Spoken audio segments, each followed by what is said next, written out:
Hey guys, good morning. আমি Neha, welcome to my channel Neha's lifestyle. তো দেখতেই পাচ্ছ আমি আজকে ঘুম থেকে উঠে গেছি, উঠে দাঁত বেলে ফ্রেশ হয়ে নিয়েছি, এবার চলে যাবো স্নানে।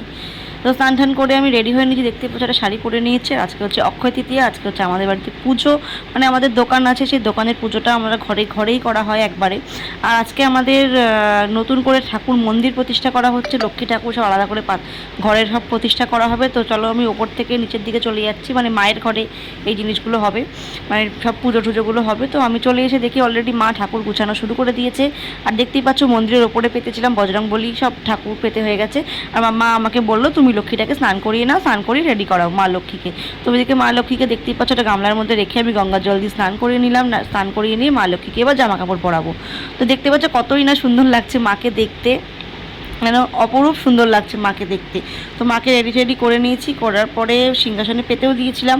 এরপর বাড়িতে যা সব সবার ফটো ছিল, যেমন এটা হচ্ছে আমার দাদা শ্বশুর, এটা হচ্ছে আমার ঠাকুমা শাশুড়ি, আর ওই পাশে ছিল হচ্ছে দিদি শাশুড়ি, মানে আমার শাশুড়ির মা। দিদু কদিন আগেই মারা গেছেন, বেশি দিন এখনও 6 মাসও হয়নি।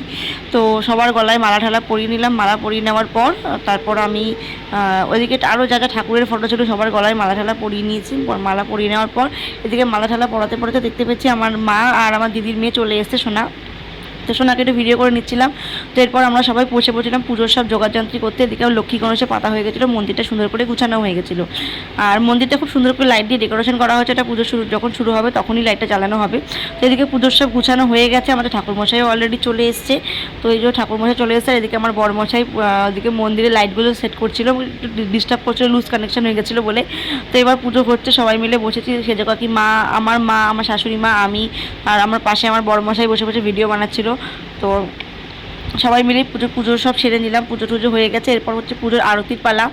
তো পুজোর আরতি করতে হবে, মানে আমরা করবো না, ঠাকুরমশাই পুজোর আরতি করবে না। সবাই মিলে উঠে দাঁড়িয়ে আরতি হবে। এরপরে সবাইকে উঠে দাঁড়াতে বলেছিলো, তো আমরাও উঠে দাঁড়িয়ে আরতি শুরু হয়ে গেছে। এরপর পুজো টুজো খুব ভালোভাবে সম্পূর্ণ হয়েছে। তারপর সবাইকে প্রসাদ দেওয়া সম্পূর্ণ হয়ে গেছে। আর পুজো হয়ে যাওয়ার পরে আমি চলে গেছিলাম দুপুরে রান্নার জন্য। আর আমার মা আর আমার শাশুড়ি মা দুজন মিলে সবাইকে প্রসাদের দেওয়ার কাজটা করে নিচ্ছিলো, আর আমি চলে গেছিলাম রান্নার দিতে, কারণ দুপুরে তো খেতেও হবে। সেটাই ছিল আজকে আমার মিনি ব্লগ। আমার চ্যানেলটা ভালো লাগলে সাবস্ক্রাইব করে দেবেন। Thank you for watching. দেখা হচ্ছে নেক্সট ব্লগ।